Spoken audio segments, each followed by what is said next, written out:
kami akan membahas hasil penelitian skripsi yang berjudul Pemanfaatan Sertifikat Hak Atas Tanah Pasca Legalisasi Aset pada Masyarakat Transmigran di Desa Sidadi, Kecamatan Buai Madang, Kabupaten Ogan Komering, Ulu Timur. Saya Valena Hildananda selaku moderator, Mu'alifatus Sa'adah penyaji, pembahas 1 Safira Kuasa Salsabila, kemudian pembahas 2 Eva Pustaka Permana dan Naila Fauzia sebagai juru kamera. Langsung saja saya berikan kepada penyaji.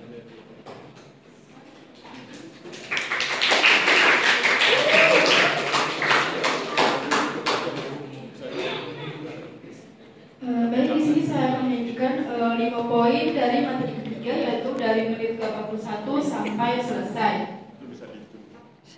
Poin pertama, salah satu bentuk hasil dari program transmigrasi di Ulu Timur yaitu bendungan. Jadi aliran yang mengalir dari hulu tumbukan pada pertanian hingga ke hilirnya. Hal tersebut merupakan salah satu keseriusan dari pemerintah yang pada waktu itu untuk membuka dan memperkuat swasembada pangan.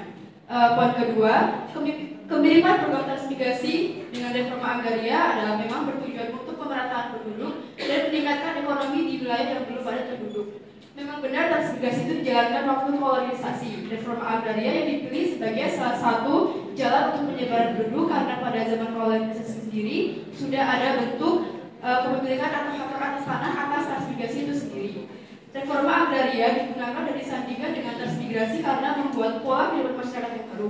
Keduanya merupakan instrumen kebijakan yang bertujuan untuk mengatur distribusi penduduk, meningkatkan ekonomi, dan mengubah pola kehidupan masyarakat terutama di daerah yang kurang berkembang.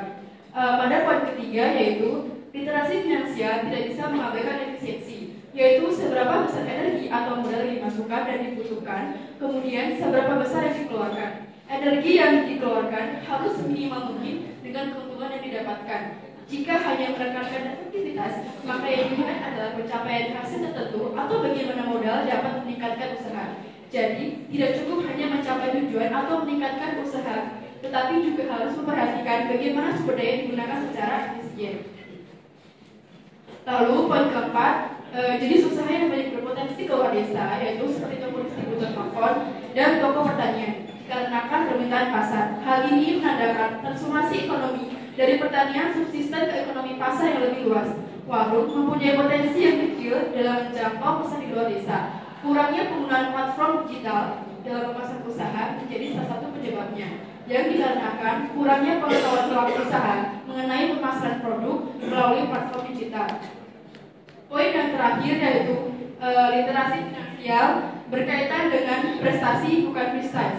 Prestasi itu untuk kemajuan suatu usaha, sedangkan bisnis adalah gengsi atau kebanggaan.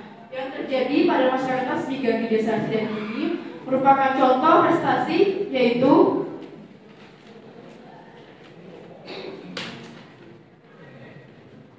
peningkatan atau pengembangan dalam usaha seperti usaha yang dulu kecil-kecilan sekarang menjadi lebih besar, di mana literasi finansial fokus pada pencapaian ekonomi nyata, prestasi, daripada sekadar status sosial atau bisnis.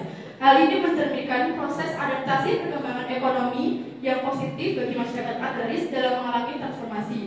Poin-poin yang sudah saya bacakan menggambarkan dinamika sosial ekonomi dalam masyarakat agraris Indonesia setelah adanya program transmigrasi ini, yang meliputi kebijakan lanjutan pemerintah, perubahan infrastruktur, transformasi ekonomi, dan praktik finansial. Hal ini menunjukkan bagaimana masyarakat pedesaan beradaptasi dan bertransformasi dalam menghadapi modernisasi ekonomi.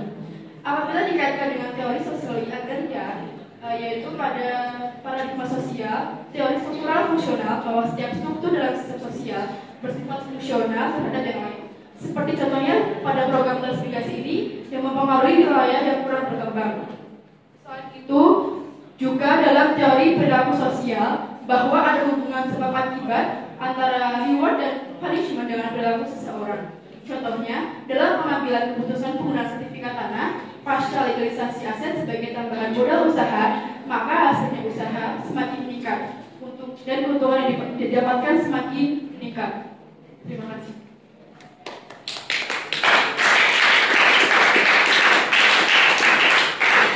Silakan kepada pembahas 1 untuk memberikan pertanyaan.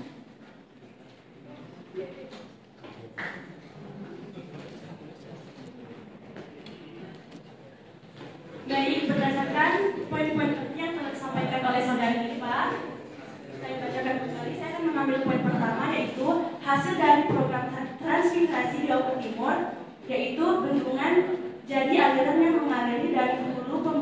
wilayah pertanian hingga ke hilirnya.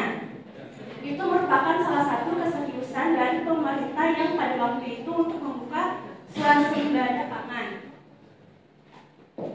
Pertanyaan saya adalah bagaimana pembangunan bendungan dan irigasi dalam program transmigrasi Jawa Timur dapat dihubungkan dengan tujuan pemerintah untuk mencapai swasembada pangan.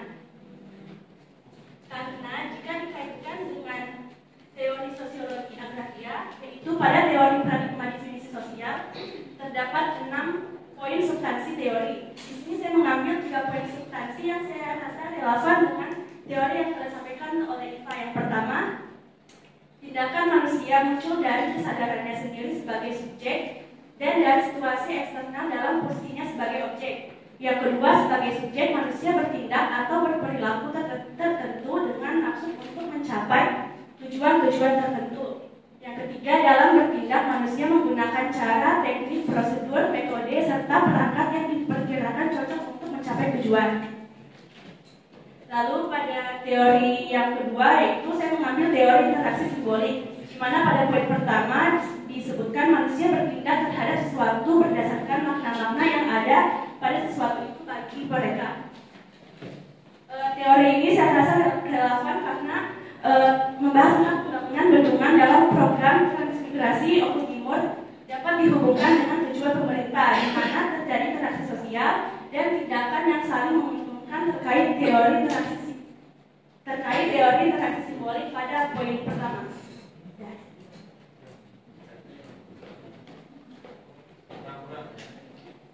Dipersilakan kepada penyaji untuk memberikan tanggapan.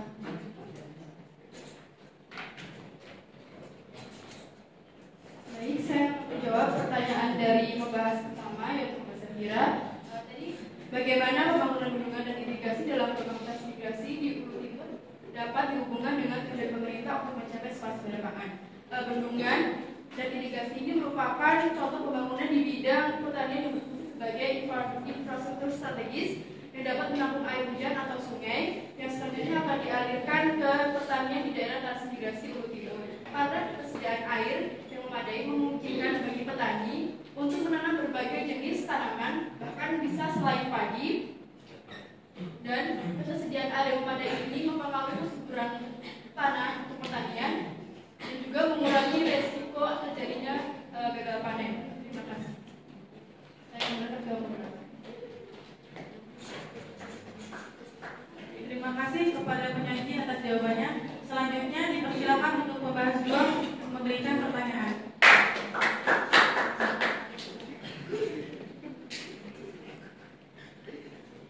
Mohon izin Bapak, mohon izin rekan-rekan. Di sini saya akan membahas poin kedua, yaitu terkait konteks teori struktural fungsional. Yang dimana pertanyaan saya adalah mengapa reforma agraria sering disandingkan dengan program transmigrasi dalam konteks sejarah dan bagaimana kedua program tersebut saling melengkapi. Sekian pertanyaan dari saya.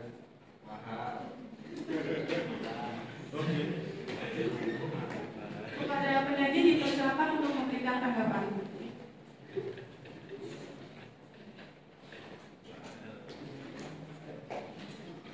Baik, saya akan menanggapi dari pembahas kedua, yaitu Mas Raka. Tadi pertanyaannya, mengapa reforma agraria sering disandingkan dengan program transmigrasi dalam konteks sejarah dan bagaimana kedua program tersebut saling melengkapi. Transmigrasi sendiri awalnya muncul pada zaman Belanda, yaitu adanya politik etis, dan saat itu ada 3 program, yaitu emigrasi, irigasi, dan edukasi. Lalu disebut sebagai kolonisasi. Jadi kolonisasi itu sendiri terjadi pada tahun 1900 sampai 1910-an. Lalu pada tahun 1945 sampai 1960 terjadi pembenahan penguasaan dari sistem kolonialis menjadi sistem nasionalis. Setelah adanya kebijakan pertanahan pada tahun 1960 sampai dengan 1967, untuk produk itu dikenal dengan periode Henry Cohn.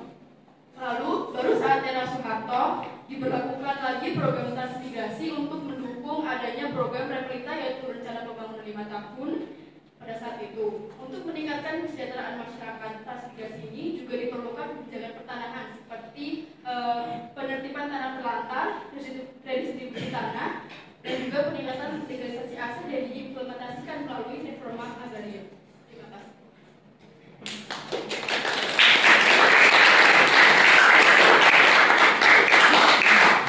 Terima kasih kepada penyaji pembahas 1 dan pembahas 2. Sekian hasil diskusi dari sesi 3. Kurang dan lebihnya kami mohon maaf. Saya akhiri. Wassalamualaikum warahmatullahi wabarakatuh. Waalaikumsalam.